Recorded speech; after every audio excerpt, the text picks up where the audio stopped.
the royal family now has a spare title sort of going around. Well, not officially, but the Duke of York has obviously given up the use of that title. Who do you think, if that is officially relinquished or officially stripped, who do you think would be the next Duke of York or should be the next Duke of York? Well, the obvious answer would be Louis. I mean, once upon a time, you'd have said Harry. As you know, the Duke of York was traditionally the next in line, so, you know, the spare, rather.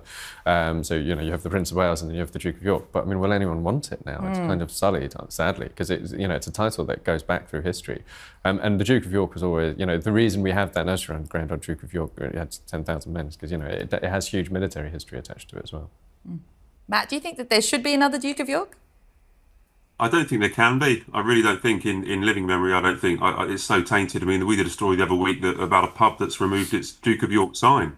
I don't think people want to be associated with Duke of York. It's a really historical title. I mean, Jack just pointed out there about how many years it's been going back, but also the late Queen gave it to Andrew because it was her father's title. It was King George VI had the Duke of York title. So I think we'll be looking for more cities across the UK for more kind of dukedom names. I can't see anyone that is alive at the moment that would even want the Duke of York title. Arthur, do you agree, or do you think Prince Louis should get the title? I think the Duke of York title's finished. Yeah, I don't think we'll probably see it in our lifetimes anyway. I think it's over. Yeah, I think you know, it's just every time someone says I'm the Duke of York, they say, oh yeah, just like the last Duke of York. You know, I mean, it would be. I just think it's over. No, I don't think anyone wants it. Certainly been tainted for the time being. For centuries, the title Duke of York carried honour, tradition, and royal prestige, but today, its tainted. Royal commentators now say it's time the title must be retired for good. Tonight, we break down why Prince Andrew's legacy has permanently stained one of Britain's oldest royal honours. The title Duke of York dates back to the 14th century, a lineage of warriors, monarchs, and statesmen. Traditionally, it's bestowed upon the monarch's second son, a symbol of trust and standing within the royal hierarchy. But now that history faces an uncomfortable reality, the title no longer represents dignity. It represents disgrace. Prince Andrew's fall from grace has been relentless. Once dubbed the Queen's favourite son, his association with Jeffrey Epstein has forever altered his place within the royal family. In 2022, stripped of his military titles and royal patronages, Andrew became the ghost of a prince, clinging to a title that many now say brings only shame. Public trust has evaporated, royal confidence gone, and now even the word York itself feels heavy with scandal. Across Britain, polls reveal growing frustration. The public no longer wants their cities or their traditions tied to a man shrouded in controversy. In York itself, residents have spoken out. Point one said, "We don't want him representing us, the title should be retired." The sentiment is echoed in Parliament, the press, and across social media. Obviously, they'd have known that Virginia's book was coming. I wouldn't be at all surprised if they had an inkling that there was going to be some more material in the Sunday papers. Obviously, we'd already had some huge bombshell emails, you know, including showing that Andrew had been emailing with Epstein, Sarah Ferguson too. So they clearly knew that more was coming and something needed to be done. So it was definitely a good idea to do something. But the reason why they did not actually manage to head off the crisis at all, really, is I think the framing in that statement from Prince Andrew was all wrong for the moment. So he voluntarily gave up the use of his titles, which always ran the risk of being seen as purely symbolic and meaningless in reality, because obviously he retains those titles. But what added to that is the explanation given was that he was doing it to avoid being a distraction to the good work of the monarchy, and that he has always done his duty. And that is absolutely not how the public see this. You know, the public do not see Andrew as a man who's always done his duty, and they don't see this as about distracting from the monarchy. They see this as being about a woman who is no longer with us, Virginia, who is getting an opportunity to tell her story about 6 odd months after her death. And whose allegations have never properly been tested in court. And what the public wanted to see from Andrew was contrition, was some understanding of the fact that his friendship with Epstein was morally wrong. We now know that he continued contact with Epstein after the point he told Emily Maitlis, that he had flown all the way to New York specifically to break off that friendship. And he even went as far as telling Emily Maitlis in 2019 in his Car Crash Newsnight interview, I had no contact with Epstein after that point. So it was unambiguous. There was no wriggle room, there was no vagueness.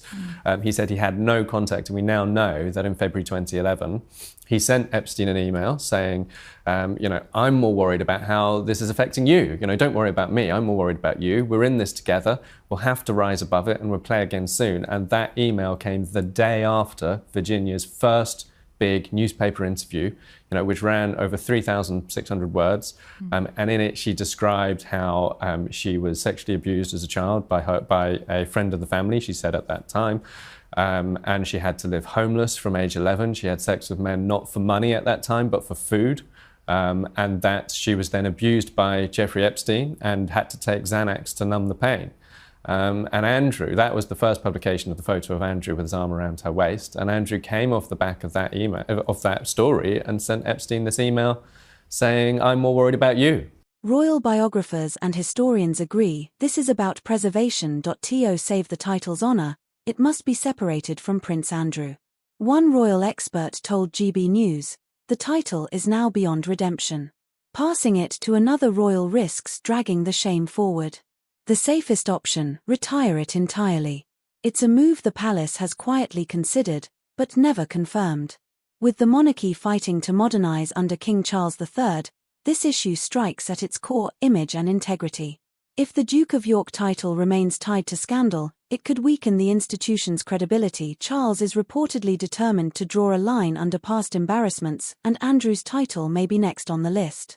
The title of Duke of York once symbolised valour and nobility. Today, it stands as a painful reminder of the monarchy's darkest chapter. Whether retired or reassigned, one thing is certain, the name of York will never sound the same again. This is Royal Saga, bringing you the truth behind the titles that built the crown. Yeah, and as you mentioned in Virginia's book, it makes for really harrowing reading, all those details in there. To broaden out the story for one moment and moving off Andrew just briefly, of course we know now that Sarah Ferguson, his ex-wife, is also going to give up the use of her Duchess of York title. But Matt, I'm curious, how do Princesses Beatrice and Eugenie fit in with all of this? What will happen with them? What do we know about their role in all of this? Well, Jack was just talking there about removing the titles. And the problem was that the palace were faced with, they wanted to take some kind of action against Prince Andrew. There was a febrile atmosphere, to be quite frank, after those emails, and they knew they had to do something. But by actually officially removing the Duke of York titles, it had repercussions on the girls. And the feeling, I understand, is that they didn't particularly want to punish Beatrice and Eugenie for sins of their father. So by asking Sarah and Andrew to give up their titles, and not use them, then it didn't have implications on them, which I think is kind of fair. They're not to blame in everything that's happened here, but they are inextricably linked. And we have seen Beatrice go into the house. She's come out. She looked quite stressed, to be quite frank, in the photo that we've seen. We know they are a unit. I think Sarah's called them the quad or the squad. They're a group of four, and they're very, very close. And it does. And although I do feel a lot of sympathy for Beatrice and Eugenie, you've got to remember, when we look at that lease, you might talk about it a little bit later, but I got hold of the lease this week and I read it. They get Royal Lodge if Andrew was to pass, or if he was to pass it on. Okay, it's the children that, and his widow, and he doesn't have a widow, but it goes to the children. So they are inextricably linked to Beatrice and Eugenie, and I have an awful lot of sympathy for them. But as this family four unit, they've got to be involved in all the repercussions that are heading towards Andrew. Absolutely. And just recently, I mean, there's been so many developments in this story as the week's gone on. And at the top of the show, I mentioned Royal Lodge, as you just have then.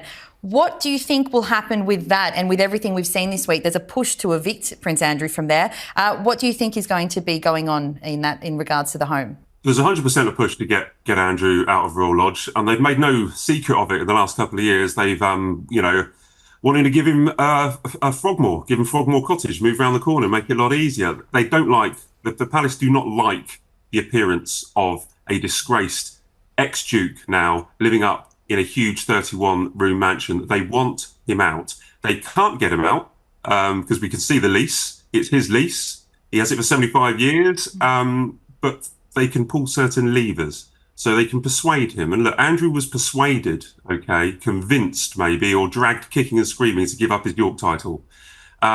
He could be dragged kicking and screaming to make the right decision and leave Royal Lodge, but they can't force him to leave because he's got a cast iron lease. So I think watch this space on Royal Lodge. I don't think that's going to go away, but maybe at some stage I think Andrew might go away from Royal Lodge. But I think the Palace will keep on pushing this. Thank you all so much for your time. As I said, it's been fantastic hearing about everything from Vatican City amid a dramatic week back home. Jack, thank you so much for your insights, and it's been just a wonderful discussion. So thank you, everyone. Thanks, Bronte. I'll be back there next week. We'll see. That's all we have time for on this week's Royal Exclusive. Thanks so much for watching. Please leave your comments as usual, and remember to subscribe to us here on our new Royal Exclusive YouTube channel for the latest royal news. See you next week.